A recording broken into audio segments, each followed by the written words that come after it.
ዕለት አርብ ግንቦት 27 2013 ሰላምታችን በያላችሁበት በአክብሮት ይድረሳችሁ የተከበራችሁ የሰላም ቲቪ ታዳሚ ቤተሰቦች የዕለታዊ መረጃዎቻችንን ልናስደምጣችሁ ተገኝተናል። በዛሬው የመረጃ ሰዓታችን እንደ ሁልጊዜው የፖለቲካ ጉዳይ፣ የምጣኔ ሀብት መውጣት መውረድ እንዲሁም ማህበራዊ ክንውኖች ይዳሰሳሉ። በእነዚህ ጉዳዮች ላይ ያተኮሩ መረጃዎችን በሐሽም አብደላ፣ ሐሰን አሰፋና ዘመድኩን ብሩ ተመራርጠው ወደ እናንተ ይደርሳሉ። ለአቀራረቡ ማማር ደግሞ ማሊክ መሐመድ በቴክኒክ ስራው አብሮን ይቆያል። ልትከታተሏቸው የመረጥናቸውና በእጃችን ያሉ የዛሬ መረጃዎችን በዝርዝር ከማቅረባችን በፊት ዋና ዋናዎቹን አስቀድመን እንነግራችኋለን። የነ ጀነራል ሰዓረ ገዳይ የጥፋተኝነት ፍርድ ተሰጥቶታል። ዛሬ የኢትዮጵያ አዲስ ክልል የመውለድ ተግባር ቀጥሏል። ሰኔ 14 2013 ለሚጠበቀው አዲስ ክልል ህገ መንግስት እየተረቀቀለት ነው። በብዙ ችግሮች የተወጠረው ስድስተኛው ምርጫ ትልቅ የሳይበር ስጋት ከፊቱ ተደቅኗል። ምን እየተሰራ ነው የሚለው በዜና ሰዓታችን ይቃኛል። ህፃናቱ በማቆያቸው እንዳሉ በእሳት አደጋ መሞታቸው፣ የራሽያና የሱዳን ጉዳይ እንዲሁም የኢትዮጵያ አየር መንገድ በአፍሪካ ሀገር ምን ገጠመው የሚሉ መረጃዎችን ከምጣኔ ሀብት ዘገባ ጋር አዋህደን ወደ እናንተ እናደርሳለን። መረጃዎቹን እየመራው ዘመድኩን ብሩ አብሬያችሁ ቆያለሁ። እናንተም እስከ መረጃ ሰዓታችን ማብቂያ አብራችሁን ሁኑ የአክብሮት ግብዣችን ነው። ወደ መጀመሪያው ዜና ያልፋለሁ። የውሃ መስኖና ኢነርጂ ሚኒስቴር ዶክተር ኢንጂነር ስለሺ በቀለ ከደቡብ ሱዳኑ ፕሬዝዳንት ሳልቫኪር ጋር በተለያዩ ጉዳዮች ላይ መወያየታቸው ተነግሯል። ዶክተር ኢንጂነር ስለሺ በዚሁ ጊዜ ከጠቅላይ ሚኒስትር አብይ አህመድ የተላከን መልእክት ለፕሬዝዳንት ሳልቫኪር አድርሰዋል። የሁለቱ ሀገራት ታሪካዊ ግንኙነት ማጠናከር በሚቻልበት ወደ መደበኛ ሁኔታ እየተመለሰ ባለው የትግራይ ክልል ሁኔታ እንዲሁም በሱዳንና በኢትዮጵያ የድንበር ውዝግብ ጉዳይ ላይና በመጪው አጠቃላይ ምርጫ ላይ ሰፊ ውይይት ማድረጋቸው ታውቋል። በዚሁ ወቅት ታላቁ የኢትዮጵያ ህዳሴ ግድብ ግንባታ ዙሪያ የተወያዩ ሲሆን ዶክተር ኢንጂነር ስለሺ እንዳሉት ኢትዮጵያ በምትገነባው የታላቁ የኢትዮጵያ ህዳሴ ግድብ የታችኛውን የተፋሰሱ ሀገራትን የመጉዳት ፍላጎት የላትም ብለዋል። ይልቁንም ኢትዮጵያ በራሷ ልማት ላይ ታተኩራለች ያሉት ዶክተር ኢንጂነር ስለሺ ሳይንቲስቶች ግድቡ በአባይ ተፋሰስ ውስጥ የሚገኙ ማንኛውንም ሀገራት አይጎዳም የሚል ስትራቴጂ መንደፋቸውን ተናግረዋል። ሚኒስትሩ መጪው ሀገራዊ ምርጫን በተመለከተ ለፕሬዝዳንቱ ገለጻ ያደረጉ ሲሆን ምርጫው በዲሞክራሲያዊ መንገድ እንዲካሄድ የሚያስችል ዝግጅት በመልካም ሁኔታ ላይ መሆኑን ተናግረዋል። በተጨማሪም መንግስት በተለያዩ የሀገሪቱ ክልሎች የሚከሰቱ ግጭቶችን ለማስወገድ በመስራት ላይ መሆኑን የውሃ መስኖና ኢነርጂ ሚኒስትሩ ተናግረዋል። በኢትዮጵያ ለሳይበር ጥቃት ቢጋለጡና ሀገሪን ሊጎዱ ከሚችሉ ተቋማት አንዱ ብሔራዊ ምርጫ ቦርድ ነው ተባለ። በምርጫው ሂደት የሳይበር ጥቃት እንዳያጋጥም በልዩ ትኩረት እየተሰራ መሆኑም ተነግሯል። ይህንን ያሳወቀው የኢንፎርሜሽን መረብ ደህንነት ኤጀንሲ ነው። የምርጫ የሳይበር ደህንነት ሁኔታ ማረጋገጥ ማለት ምርጫንና የምርጫን መሰረተ ልማቶች ከሳይበር ስጋት ወይም ጥቃት መጠበቅ ማለት ነው ተብሏል። መረጃ ሰባሪዎች ይህም የምርጫ ጣቢያዎችን፣ የምርጫ ማሽነሪዎችን፣ የምርጫ ቁሳቁስ፣ የምርጫ ጽህፈት ቤቶችን፣ በበይነ መረብ መሰረተ ልማቶች እንዲሁም የመራጮች መረጃ ቋትን እንዳይበረብሩ፣ ሰርገው እንዳይገቡ ወይም ጉዳት እንዳያደርሱ መከላከል ነው ተብሏል። ስድስተኛው ጠቅላላ ምርጫ ሰኔ 14 ቀን 2013 እንደሚካሄድ የሚታወቅ ሲሆን የኢንፎርሜሽን መረብ ደህንነት ኤጀንሲ ዋና ዳይሬክተር ዶክተር ሹመቴ ግዛው የኢትዮጵያ ብሔራዊ ምርጫ ቦርድ ምርጫውን ከሚያስፈጽምባቸው ግብአቶች አንዱ የሚጠቀምባቸው ቴክኖሎጂዎችና የአሰራር ስርዓቶች ወይም ሲስተሞች መሆናቸውን ገልጸዋል። በመሆኑም የምርጫ ባለድርሻ አካላት የሳይበር ምህዳር አጠቃቀማቸው ላይ ከፍተኛ ጥንቃቄ ማድረግ አለባቸው ብለዋል። በምርጫ ሂደቱ ቴክኖሎጂዎችና አሰራሮቹ ለሳይበር ጥቃት እንዳይጋለጡ የኢንፎርሜሽን መረብ ደህንነት ኤጀንሲ ድጋፍና ክትትል እያደረገ መሆኑን ገልጸዋል። በኢትዮጵያ ለሳይበር ጥቃት ቢጋለጡና ሀገርና ሕዝብን በእጅጉ ሊጎዱ የሚችሉ ተቋማትን በመለየት ኤጀንሲው በልዩ ትኩረት እየሰራ መሆኑን ነው የተናገሩት። ከነዚህ ተቋማት አንዱ የኢትዮጵያ ብሔራዊ ምርጫ ቦርድ መሆኑንም ዶክተር ሹመቴ ገልጸዋል። እጩ ተወዳዳሪዎች፣ የፖለቲካ ፓርቲዎችና ከምርጫ ጋር በቀጥታም ሆነ በተዘዋዋሪ የሚገናኙ ተቋማት የሳይበር ጥቃት ኢላማ ሊሆኑ ስለሚችሉ እንዲጠነቀቁ መክረዋል። መረጃ ሰባሪዎች ሐሰተኛ መረጃዎችን በማሰራጨትና መረጃ የማዛባት፣ መረጃን የማመሰቃቀል ወይም ሃኪንግ ተግባር ሊያከናውኑ እንደሚችሉም ጠቁመዋል። የምርጫ ባለድርሻ አካላቱ የሳይበር ጥቃት ደርሶብናል በሚሉበት ወቅት ኤጀንሲው አስፈላጊውን ድጋፍ እንደሚያደርግላቸውም ዶክተር ሹመቴ አረጋግጠዋል። ኤጀንሲው ቁልፍ በሆኑ ሀገራዊ መሰረተ ልማቶች ላይ ጥቃት እንዳይደርስ የሚከላከል ቡድንም ማቋቋሙን ጠቅሷል። ቡድኑ ከቅድመ ምርጫ፣ በምርጫ ወቅትና በድህረ ምርጫ ወቅቶች ሊያጋጥሙ የሚችሉ የሳይበር ጥቃቶችን ለመከላከል ዝግጁ መሆኑንም ገልጸዋል። ኤጀንሲው የኢትዮጵያ ብሔራዊ ምርጫ ቦርድ ከሳይበር ደህንነት ጋር በተያያዘ ድጋፍ ለመስጠት ዝግጁ መሆኑንም አረጋግጠዋል። ሀገሮች ከቅርብ ጊዜ ወዲህ በሚያካሂዱት በሚያካሂዱት ሀገራዊና ክልላዊ ምርጫዎች ላይ ዋነኛ ስጋት አንዱ የሳይበር ጥቃት እንደሆነ መረጃዎች ያመለክታሉ። የኤሌክትሮኒክስ ድምጽ ወይም ኤሌክትሮኒክ ቮቲንግ የኤሌክትሮኒክ መሳሪያዎችን በመጠቀም ድምጽ መስጠትንና መቁጠርን የሚያግዝ ስርዓት ሲሆን እነዚህ የኤሌክትሮኒክስ ድምጽ መስጫ ማሽኖች ደግሞ ከበይነ መረብ ጋር የተገናኙ ኮምፒውተሮችን ይጠቀማሉ። የድምጽ መስጫ ማሽኖች ከበይነ መረብ ጋር የተቆራኙ መሆናቸውን ተከትሎ የሳይበር ጥቃት ሰለባ ስለመሆናቸው መስማት እየተለመደ መጥቷል። የአሜሪካኑ የ2016 ፕሬዝዳንታዊ ምርጫን ጨምሮ በተለያዩ ሀገሮች ከምርጫ ጋር በተገናኘ የተለያዩ የሳይበር ጥቃቶች ተፈጽመዋል። የሳይበር ጥቃቶችን በምርጫዎች ላይ የሚያደርሱ አካላት መነሻ ዓላማ በምርጫ ሂደቱ ወይም በውጤቱ ላይ ተጽዕኖ ማሳደር፣ ዲሞክራሲያዊ የምርጫ ሂደትን ተአማኒነትና የህዝብን አመኔታ ማሳጣት ወይም ፖለቲካዊ አለመረጋጋትን መፍጠር ነው። የምርጫ ባለድርሻ አካላት በምርጫ ወቅት ማንኛውም አይነት የሳይበር ጥቃቶች እንዳይፈጸሙና የጥቃት ሰለባ እንዳይሆኑ ዘርፉን የሚመሩ የሙያተኛ ቡድን አባላትን በማደራጀት ጥንቃቄ ሊያደርጉና ግንዛቤ ማሳደግ ስራዎች ሊሰሩ እንደሚገባ የሳይበር ደህንነት ባለሙያዎች ምክረ ሀሳብ ያቀርባሉ። ዘገባው የኢዜአ ነው። በደቡብ ምዕራብ ኢትዮጵያ ይመሰረታል ተብሎ ለሚጠበቀው አዲስ ክልል ህገ መንግስት እየተዘጋጀ ነው ተባለ። በ2012 የሲዳማ ክልልን በህዝበ ውሳኔ ያዋለደችው ኢትዮጵያ ዘንድሮም ተጨማሪ ክልል የፌዴሬሽኑ አባል እንደምታደርግ ይጠበቃል። ሰኔ 14 ቀን 2013 ከሀገራዊ ምርጫ ጎን ለጎን በሚደረግ ህዝበ ውሳኔ ይዋቀራል ተብሎ ለሚጠበቀው የደቡብ ምዕራብ ኢትዮጵያ ህዝቦች ክልል ህገ መንግስት እየተዘጋጀለት ስለመሆኑ የደቡብ ምዕራብ ህዝቦች ህዝበ ውሳኔ ማስፈጸሚያ ፕሮጀክት ጽህፈት ቤት አስታውቋል። የፕሮጀክት ጽህፈት ቤቱ ዳይሬክተር ኢንጂነር ምትኩ በድሩ አዲስ ይዋቀራል ተብሎ ለሚጠበቀው ክልል የሰነድ ስራዎች እየተዘጋጁ ስለመሆናቸው ለአልአይን ተናግረዋል። ምንም እንኳ የህዝበ ውሳኔ ውጤትና አጠቃላይ ዝግጅት በብሔራዊ ምርጫ ቦርድ የሚመራና የሚገለጽ ቢሆንም በህዝበ ውሳኔ ውጤት ክልሉ የሚመሰረት ከሆነ በሚል ዝግጅቶች እየተደረጉ መሆኑን ነው ኢንጂነር ምትኩ የገለጹት። በዚህ መሰረትም የክልል ስያሜ፣ ሰንደቅ ዓላማ፣ የስራ ቋንቋና ሌሎችም ጉዳዮች የሚካተቱበት ህገ መንግስት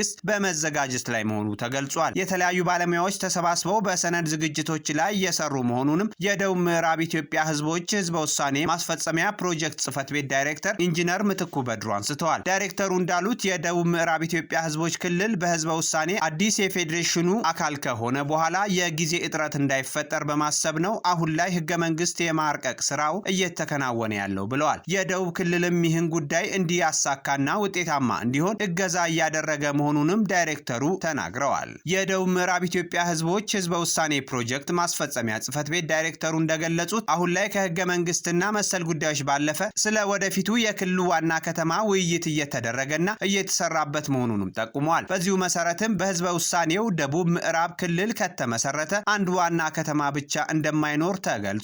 በመሆኑም አዲሱ ክልል የሚዋቀር ከሆነ የህገ መንግስት አገልግሎት የሚሰጥባቸው የተለያዩ ከተሞች እንደሚኖሩና ይህም ለከተሞች ፍትሃዊ እድገት አስተዋጽኦ እንደሚኖረው አንስተዋል። ይህ ለሌሎችም አርአያ ሊሆን እንደሚገባ ነው ዳይሬክተሩ የገለጹት። ህገ መንግስትን ጨምሮ አሁን ላይ እየተዘጋጁ ያሉ የሰነድ ስራዎች የህዝበ ውሳኔው ከተጠናቀቀ በኋላ የህዝብ ውይይት እንደሚደረግባቸው ዳይሬክተሩ አስታውቋል። በቀጣይ ሰኔ 14 ከሀገር አቀፍ ድምጽ መስጫ ዕለት ጋር በጋራ ይካሄዳል ተብሎ የሚጠበቀው የደቡብ ምዕራብ ህዝቦች የክልልነት ህዝበ ውሳኔ በደቡብ ክልል ስር የነበሩ 5 ዞኖችንና አንድ ልዩ ወረዳን በአዲስ ክልል ስር ለማድረግ ያለመ ነው ተብሏል። የዞኖቹና የልዩ ወረዳው ነዋሪዎች በአንድ ክልል ለመደራጀት ለፌዴሬሽን ምክር ቤት ባቀረቡት ሐሳብ መሰረት ፕሮጀክት ጽህፈት ቤት ተቋቁሞ ዝግጅት እየተደረገ ይገኛል። የካቲት 27 ቀን 2013 የተቋቋመው ይህ ፕሮጀክት ጽህፈት ቤት የአንድ ዓመት የቆይታ ጊዜ እንደሚኖረው ተገልጿል። በዚህም መሰረት የከፋ፣ ዳውሮ፣ ቤንች ሸኮ፣ ምዕራብ ኦሞና የሸካ ዞኖች እንዲሁም የኮንታ ልዩ ወረዳ በአንድ ክልል ስር ለመደራጀት ያቀረቡት ጥያቄ ሰኔ 14 ምላሽ እንደሚያገኝ ይጠበቃል። የኢትዮጵያ ብሔራዊ ምርጫ ቦርድ የደቡብ ምዕራብ ኢትዮጵያ ህዝበ ውሳኔ የምርጫ ክልልን የምርጫ ምልክትን ቀደም ብሎ ይፋ ማድረጉ የሚታወስ ነው። በዚህም የተያዙ እጆች የኮንታ ልዩ ወረዳ፣ የምዕራብ ኦሞ ዞን፣ የቤንች ሸኮ፣ የከፋ ዞን፣ የዳውሮ ዞንና የሸካ ዞን ከደቡብ ብሔር ብሔረሰቦችና ህዝቦች ክልል ወጥተው የጋራ አንድነት ክልል መመስረታቸውን ደግፋለሁ የሚለውን እንደሚወክልም መገለጹ የሚታወስ ነው። የጎጆ ቤት ደግሞ የኮንታ ልዩ ወረዳ፣ የምዕራብ ኦሞ ዞን፣ ቤንች ሸኮ ዞን፣ የከፋ ዞን፣ ዳውሮ ዞን እና የሸካ ዞን ደቡብ ብሔር ብሔረሰቦችና ህዝቦች ክልል አካል ሆነው መቀጠላቸውን ደግፋለሁ የሚለው እንደሚወክልም ነው የተገለጸው። ከ1983 ጀምሮ ኢህአዴግ በ9 ክልሎችና በ2 ከተማ አስተዳደሮች ያዋቀራት ኢትዮጵያ አዳዲስ አወቃቀሮችን መለማመድ ጀምራለች። ሀገሪቱ በ2012 የሲዳማ ክልልን በህዝበ ውሳኔ ያዋለደች ሲሆን ደቡብ ምዕራብ ኢትዮጵያ በህዝበ ውሳኔ ክልል ከሆነ ከአንድ በላይ ዋና ከተማ እንደሚኖረው ፕሮጀክት ጽህፈት ቤቱ አመልክቷል።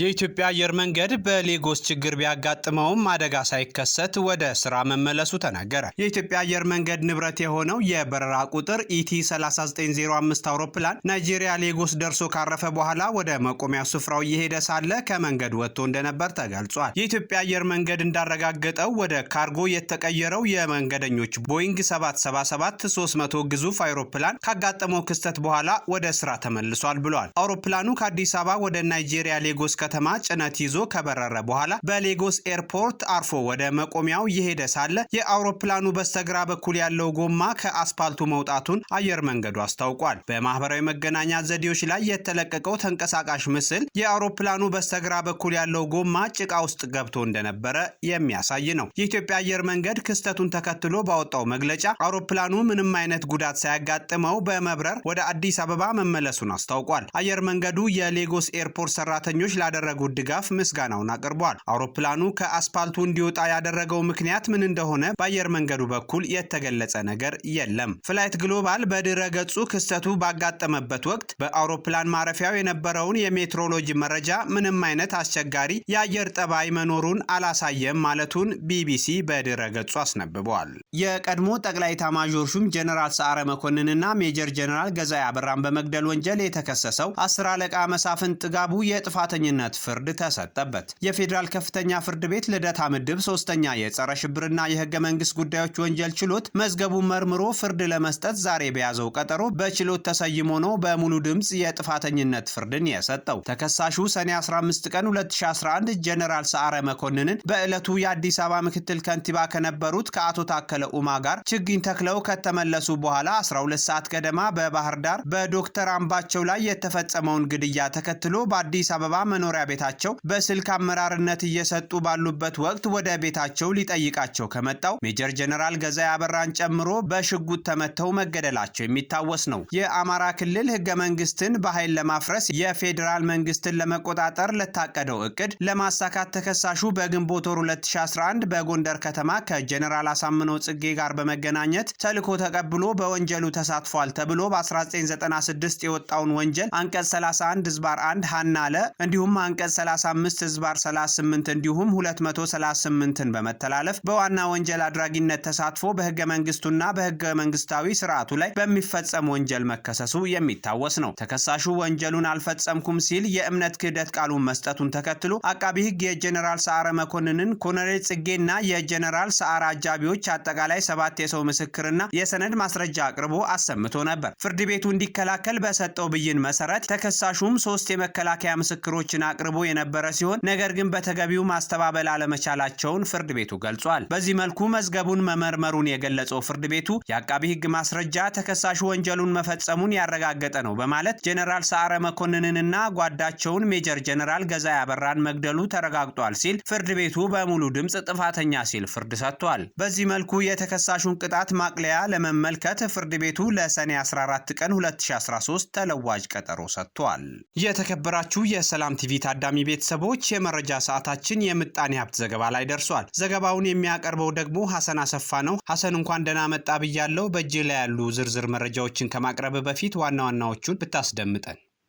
የነዚህን ጉዳዮች ዝርዝር መረጃ ለተመልካቾቻችን ማድረስ ትችላል። እሺ ዘመድኩን ለዛሬ ያስኳቸው የምጣኔ ሀብት መረጃዎች በኢትዮጵያ የግል ቴሌኮም ዘርፍ ኦፕሬተርነት ለመሳተፍ ጨረታውን ያሸነፈው ግሎባል ፓርትነርሺፕ ያሸነፈበትን $850 ሚሊዮን ለመንግስት ገቢ ማድረጉን የኢትዮጵያ ኮሙኒኬሽን ባለስልጣን ስለማስተዋወቁ፣ ባለፉት 10 ወራት ከወርቅ $505 ሚሊዮን ገቢ ስለመገኘቱ፣ በአዲስ አበባ ከተማ አስተዳደር ለባለ ሀብቶች የኢንቨስትመንት መሬት ሊሰጥ ነው ስለመባሉ፣ በኢትዮጵያ ሰራተኞች ዝቅተኛ የደሞዝ እርከንን የሚወስነው የደሞዝ ቦርድ ሊቋቋም ስለመሆኑ ከሀገር ውስጥ የያዝኳቸው ምጣኔ ሀብትና ንግድ ነክ መረጃዎች ናቸው። መልካም ዘመድኩን ሐሰን አሰፋ የግንቦት 27 2013 ዕለተ አርብ የንግድ ነክና ምጣኔ ሀብት መረጃዎችን ከአሁን ሰዓት ጀምሮ ለሰላም ቲቪ ታዳሚያን ማቅረብ ጀምራለሁ። በኢትዮጵያ በግል የቴሌኮም ኦፕሬተርነት ዘርፍ ለመሳተፍ ጨረታውን ያሸነፈው ግሎባል ፓርትነርሺፕ ፎር ኢትዮጵያ ያሸነፈበትን $850 ሚሊዮን ለመንግስት ገቢ ማድረጉን የኢትዮጵያ ኮሙኒኬሽን ባለስልጣን አስታወቀ። የባለስልጣኑ ዋና ዳይሬክተር ኢንጂነር ባልቻ ሬባ ለኢዜአ እንዳሉት በጨረታ ሰነዱ በተቀመጠው ድንጋጌ መሰረት 14 ቀን ባልሞላ ጊዜ ድርጅቱ ጨረታውን ያሸነፈበትን ዋጋ ለመንግስት ገቢ ማድረግ ይጠበቅበታል። በዚህ መሰረት ግሎባል ፓርትነርሺፕ ፎር ኢትዮጵያ ያሸነፈበትን $850 ሚሊዮን ለመንግስት ገቢ ማድረጉን የኢንጂነር ባልቻ ገልጸዋል። ጨረታውን ያሸነፈው ድርጅት ለጨረታ ማስኬጃ ከእንግሊዝና ከአሜሪካ የፋይናንስ ተቋማት $500 ሚሊዮን ብድር አግኝቷል። እንደ ዳይሬክተሩ ገለጻ ሁለተኛውን የቴሌኮም ኦፕሬተር ጨረታ ለማውጣት ዝግጅት እየተደረገ ነው። ባለፉት 10 ወራት ከወርቅ $505 ሚሊዮን ገቢ መገኘቱ ተገለጸ። የማዕድንና ነዳጅ ሚኒስቴር ባለፉት 10 ወራት ውስጥ ከ6785 ኪሎ ግራም በላይ ወርቅ ለገበያ በማቅረብ $505 ሚሊዮን በላይ ገቢ ማግኘቱን መቻሉን አስታውቋል። የማዕድንና ነዳጅ ሚኒስቴር ባለፉት 10 ወራት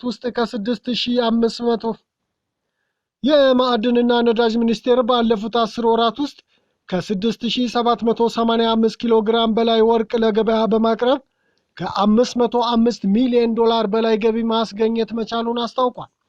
በሕዝብ ተወካዮች ምክር ቤት የተፈጥሮ ሀብት መስኖ ኢነርጂ ጉዳዮች ቋሚ ኮሚቴ የማዕድንና ነዳጅ ሚኒስቴር የ10 ወራት አፈጻጸም ሪፖርት በአዳማ ሲገመገም ነው ይህ ታወቀው። ሚኒስቴር መስሪያ ቤቱ ባለፉት 10 ዓመታት በሀገር አቀፍ ደረጃ የኢኮኖሚ ማሻሻያ ከተደረገባቸው መካከል አንዱ በመሆኑ ካለፉት 10 ዓመታት በተሻለ መልኩ ለመለወጥና በኢኮኖሚ ማሻሻያ ውስጥ በተቀመጠው መሰረት ስኬታማ ለማድረግ ብቁና ተወዳዳሪ የሰው ኃይል የማዘጋጀት ስራ ማከናወኑን ማስታውቋል። ከዚህ ቀደም በተለያዩ ምክንያቶች አገልግሎት አቋርጠው የነበሩ ፈቃድ ያላቸው የተለያዩ ኩባንያዎች ወደ ስራ ማስገባት፣ አዳዲስ ኩባንያዎች ደግሞ በዘርፉ እንዲሰማሩ ማድረግ ተችሏል ተብሏል። ሚኒስቴር መስሪያ ቤቱ በ10 ወራት ውስጥ 93,000 በላይ ለሚሆኑ ዜጎች የስራ ዕድል መፍጠር እንደቻለም ነው የጠቆመው። በሌላ በኩል ጥራቱን የጠበቀ ወርቅ ተጣርቶ ወደ ንግድ ባንክ እንዲገባ የማጣሪያና የማሻሻያ ስራዎች በሚኒስቴር መስሪያ ቤቱ ተሰርቷል መባሉ ነው የተዘገበው። ቋሚ ኮሚቴው ሚኒስቴር መስሪያ ቤቱ 10 ዓመታት ያስቀመጠው እቅድ ለማሳካት አሁን እያከናወነ ያለው ጅማሮ አበረታች እንደሆነና ከዚህ በተሻለ መልኩ እንዲሰራም አሳስቧል። በአዲስ አበባ ከተማ በተለያዩ የኢንቨስትመንት ስራዎች ለመሰማራት አቶ በላይነህ ክንዴን ጨምሮ የተለያዩ ባለሀብቶች ሰፋፊ መሬት እንደተዘጋጀላቸው ነው የተነገረው። የከተማ አስተዳደሩ ለውሳኔ አቅርቦታል የተባለው የ16 ኩባንያዎችና ግለሰቦች የኢንቨስትመንት መሬት ጥያቄ ከስፋትና ከመዋለ ንዋይ አቅም እንዲሁም መሬቱ ከሚገኝበት አካባቢ ጋር ያጣማረ ነው ተብሏል። የከተማ አስተዳደሩ ውሳኔ አቅርቦታል የተባለው የ16 ኩባንያዎችና ግለሰቦች የኢንቨስትመንት መሬት ከስፋትና ከመዋለ ንዋይ እንዲሁም መሬቱ ከሚገኝበት አካባቢ ጋር የተገናዘበ መሆኑን አመልክቷል። መቀመጫውን በተባበሩት አረብ ኤሚሬትስ ያደረገውና በአፍሪካ አህጉር በማዕድን የባህር ትራንስፖርት ኮንስትራክሽንና ሆቴል ዘርፍ የተሰማራው አስመራ ሆልዲንግ ግሩፕ ባለ 5 ኮከብ ሆቴልና አፓርትመንት በ156 ሚሊዮን የአሜሪካን ዶላር ካፒታል የሚሰራበት 2213 ካሬ ሜትር መሬት በቂርቆስ ክፍለ ከተማ ተዘጋጅቶለታል። ለዚሁ ኩባንያ የታሰበው ቦታ ላይ 29 መኖሪያ ቤቶች እንዳሉና ስፍራውም የመልሶ ማልማት እንቅስቃሴ ያስፈልገዋል ተብሏል። ጌታስ ኢንተርናሽናል ኩባንያ ደግሞ ባለ 5 ኮከብ ሆቴልና ሞልን ጨምሮ 2.5 ቢሊዮን ብር ለመገንባት በአራዳ ክፍለ ከተማ ወረዳ 1 7016 ካሬ ሜትር ቦታ ጠይቆ ውሳኔ እየተጠባበቀ ነው። ጌታስ ኢንተርናሽናል ኩባንያ ደግሞ ባለ 5 ኮከብ ሆቴልና ሞልን በ2.5 ሚሊዮን ብር ለመገንባት በአራዳ ክፍለ ከተማ ወረዳ 1 7016 ካሬ ሜትር ቦታ ጠይቆ ውሳኔ እየተጠባበቀ መሆኑ ተገልጿል። የተዘጋጀለት ይህ መሬትም ከይገባኛል ነፃ የሆነና መልሶ ማልማት ክልል ውስጥ መሆኑም ተመላክቷል። በ561 ሚሊዮን ብር ዘመናዊ ሞል ለመገንባት የጠየቁት ደግሞ ታዋቂው ባለሀብት አቶ በላይነህ ክንዴ ሲሆኑ የአዲስ አበባ ከተማ አስተዳደር ካቢኔ ውሳኔን የሚጠብቅ 8760 ካሬ ሜትር ስፋት ያለው ቦታ በአራዳ ክፍለ ከተማ ወረዳ 1 ተዘጋጅቶላቸዋል። አትሌት አበበች አለሙ ባለ 5 ኮከብ ሆቴል በ500 ሚሊዮን ብር ለመገንባት በቦሌ ክፍለ ከተማ ወረዳ 15 ውስጥ 1191 ካሬ ሜትር ሲዘጋጅላት፣ አርቲስት አደም መሐመድ በተመሳሳይ ክፍለ ከተማና ወረዳ በግማሽ ቢሊዮን ብር ሞል ለመስራት 5000 ካሬ ሜትር መሬት ለመረከብ ተዘጋጅቷል። ጀርመን አመንቴ ሶላር ትሬዲንግ እና ወረታ ኢንተርናሽናል ሆቴልና ዘመናዊ ሞል ለመስራት በቦሌና አራዳ ክፍለ ከተሞች ቦታ ለመረከብ የአዲስ አበባ ካቢኔን የመጨረሻ ውሳኔ እየተጠባበቁ ይገኛሉ። ሌሎች 8 ኩባንያዎችም በሆቴልና ንግድ ማዕከሎችን ለመገንባት በተለያዩ ክፍለ ከተሞች መሬት ተዘጋጅቶላቸዋል ነው የተባለው። እነዚህ ግዙፍ የመሬት ጥያቄዎች መቋጫ እንዲያገኝም የካቢኔ ውሳኔ ብቻ እንደሚጠበቅ የዘገበው ዋዜማ ሬዲዮ ነው። ለምጣኔ ሀብት ዘገባው ሐሰንን ከልብ አመሰግናለሁ። የግንቦት 27 2013 የሰላም ቲቪ መረጃ እየተደመጠ ነው። አሁን ወደ ውጭ ዘገባችን እናልፋለን። በመላው ዓለም የምግብ ዋጋ በከፍተኛ ፍጥነት መጨመሩን የተባበሩት መንግስታት ድርጅት አስታውቋል። ከ10 ዓመት ወዲህ የምግብ ዋጋ በከፍተኛ ፍጥነት ጭማሪ ማሳየቱን የተባበሩት መንግስታት ድርጅት አስታውቋል። ለ12 ተከታታይ ወራት በምግብ ዋጋ ላይ ጭማሪ መመዝገቡን ሪፖርቱ አመልክቷል። የምግብ አቅራቢዎች በኮሮና ቫይረስ መዛመት የተነሳ የምርት የትራንስፖርትና የጉልበት ሰራተኛ መስተጓጎል ገጥሟቸዋል ተብሏል። የዋጋ ግሽበቱ የዓለም ኢኮኖሚ በቶሎ እንዳያገግም ስጋት ሊፈጥር እንደሚችልም ተነግሯል። በወርሃ ግንቦት 39.7 በመቶ ጭማሪ ማሳየቱ የተነገረ ሲሆን ከ2010 በኋላ ከፍተኛው ሆኖ ተመዝግበዋል። ከዚህ ቀጥሎ ሌሎች የውጭ ዘገባዎች በሐሽም አብደላ ወደ እናንተ ይደርሳሉ። የዘገባዎቹን አንኳር ጉዳይ ሊያስተዋውቀን ደግሞ ሐሽም አብደላ ስቱዲዮ ተገኝቷል። ሐሽም እንኳን ደህና መጣህ። ምን ጉዳዮችን ይዘሃል? ከአፍሪካ ቀንድ ሀገራት አንዷ የሆነችው ሱዳን ከሩሲያ ጋር ያላትን ወታደራዊ ስምምነት እየገመገመች መሆኑን አስታውቃለች። ባለባት የውስጥ ችግር እየታመሰች ወዲህ ደግሞ በግብጽ ፍላጎትና ግፊት ከኢትዮጵያ ጋር በድንበርና በታላቁ ህዳሴ ግድብ ምክንያት ውጥረት ውስጥ የገባችው ሱዳን ከሀያላኑ ሀገራት አንዷ ከሆነችው ሩሲያ ጋር ያላትን ወታደራዊ ስምምነት እየገመገመች መሆኑም ተነግሯል። ሩሲያ በሱዳን የቀይ ባህር ዳርቻ የባህር ኃይል ለመገንባት የተደረሰውን ስምምነት በተመለከተም በድጋሚ እየገመገመችው መሆኑንም ሱዳን አስታውቃለች። ጀነራል ሞሐመድ ኦማን አልሆሴን እንደተናገሩት ከሩሲያ ልዑካን ጋር የሱዳንን ጥቅም ለማስጠበቅ ስምምነቱን ለመገምገም መምከራቸውን ገልጿል። ወታደራዊ ኃላፊው ለብሉ ናይል ቴሌቪዥን እንደተናገሩት ከሆነም ስምምነቱ ለሱዳን ጥቅም እንዲሁም የሩሲያን ፍላጎቶች የሚያሟላ ከሆነ ምንም ችግር የለውም ብለዋል። ከሩሲያ ጋር ስምምነቱ የተፈጸመው ኦመር አልበሽር በስልጣን ላይ በነበሩበት ዘመን ሲሆንም 4 የጦር መርከቦችና 300 ሰራተኞችን የሚይዝ ስፍራ መሆኑንም በመረጃው ተጠቅሷል። በወርሃ ህዳር ፕሬዝዳንት ቭላዲሚር ፑቲን የሩሲያ የባህር ኃይል ተቋም እንዲፈጠር ያጸደቁት ይሁ የባህር ኃይል ግንባታው በአፍሪካ ውስጥ የመጀመሪያው የሩሲያ የጦር ሰፈር እንደሚሆንም ይጠበቃል። የዚሁ ስምምነት ባለቤት የነበሩት የቀድሞ የሱዳኑ ፕሬዝዳንት ኦማር ሐሰን አልበሽር በህዝባዊ ግፊት በ2019 ከስልጣን መወገዳቸውም የሚታወስ ነው።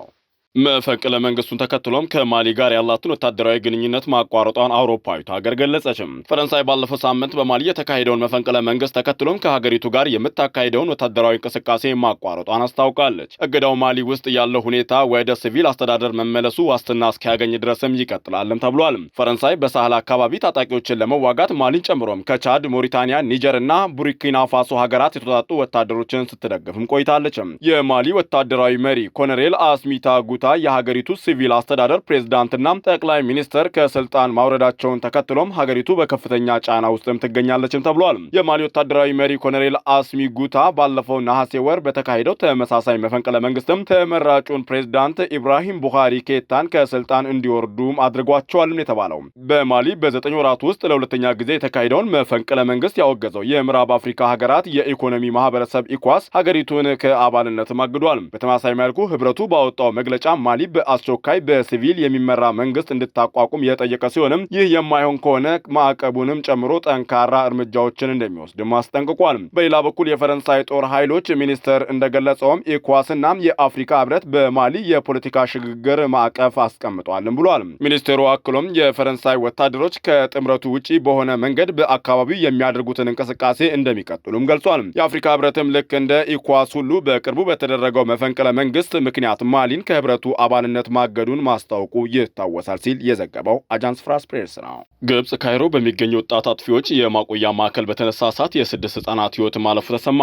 ትናንት ሐሙስ ግብጽ ካይሮ በሚገኘው የወጣት አጥፊዎች ማቆያ ማዕከል በተነሳ የእሳት አደጋም በትንሹ የ6 ህጻናት ህይወት ማለፉን ታውቋል። አደጋው 2 ህጻናት ጀምረውት የነበረውን ጸብ ተከትሎ ያጋጠመ ነው የተባለ ሲሆንም ሌሎች 12 ገደማ የሚደርሱ ህጻናት መጎዳታቸውንም የከተማ ፖሊስ አስታውቋል። ፖሊስ እንዳለው ከሆነም የእስር ቤቱ ኃላፊዎች በቁጥጥር ስር ውለውም የአደጋ መንስኤው የተጣራ ይገኛልም ብሏል። እንደየሀገራቱ ቢለያይም እንዲህ አይነቶቹ የማቆያ ማዕከላት ጥፋተኛ ናችሁ የተባሉና ከ10 ዓመታት በላይ የሆኑት ህጻናት ጭምር የሚቆዩባቸው እንደሆነም ይታወቃል። አኽባር አልየውም የተሰኘው የሀገሪቱ መንግስት ጋዜጣም በማዕከሉ የማቆያ ክፍሎች መዘጋቱ ምክንያት ህጻናቱ ራሳቸውን ሊታደጉ አለመቻላቸውንም ዘግቧል። እንደ ኤኤፍፒ ፕሬስ ዘገባም በግብጽ እንዲህ አይነት አደጋዎች የተለመዱ መሆናቸውም ተዘግቧል። በግብጽ ባለፈው የፈረንጆቹ ዓመት በ2020 ብቻ 52000 ተመሳሳይ አደጋዎች አጋጥመው የ199 ሰዎች ህይወት ማለፉንም ዘገባዎቹ አመልክቷል። ከአሁን ቀደም እዛው ካይሮ አቅራቢያ በሚገኝ አንድ የጨርቃጨርቅ ፋብሪካ በተነሳ የእሳት አደጋም የ20 ሰዎች ህይወት ማለፉና 24 ገደማ የሚደርሱ ሰዎች መጎዳታቸውም የሚታወስ ነው። ለዕለቱ የተሰናዱት የባህር ማዶ የሰላም ቲቪ ዕለታዊ መረጃዎች እኒህን ይመስሉ ነበር። ከመረጃዎቹ ጋር ሐሽም አብደላ ነበርኩኝ። ዘመድኩን ዕለታዊ የባህር ማዶ መረጃዎች እነዚህ ናቸው። ለውጭ ዘገባዎቹ ሐሽምን ከልብ አመሰግናለሁ። የተከበራችሁ ኢትዮጵያውያን መልካም አስቦ መልካም መስራት ብቻ ነው ሀገራችንን የሚጠቅማት። ስለዚህ በመልካምነት ብቻ እንተባበር፣ በበጎነት ብቻ አንድ እንሆን እንላለን። የግንቦት 27 2013 ዕለታዊ መረጃዎቻችንን አበቃን። ሐሽም አብደላ፣ ሐሰን አሰፋና ዘመድኩን ብሩ መረጃዎቹን በመምረጥ ማሊክ መሐመድ ደግሞ በቅንብሩ በጋራ ቆይተናል። እናንተም እስካሁን አብራችሁን ስለነበራችሁ ምስጋናችን የላቀ ነው። ሌሎች መረጃዎችን ከሰላም ቲቪ የፌስቡክ፣ ቴሌግራም፣ ዩቲዩብ እና ከዌብሳይት ታችን www.salam.net ላይ ታገኛላችሁ። ሌሎች የሰላም ቲቪ ፕሮግራሞች ወደ እናንተ ይደርሳሉ። እኛ ከወዲሁ ተሰናበትን። ቸር ሰንብቱ ብለናል። ሰላም።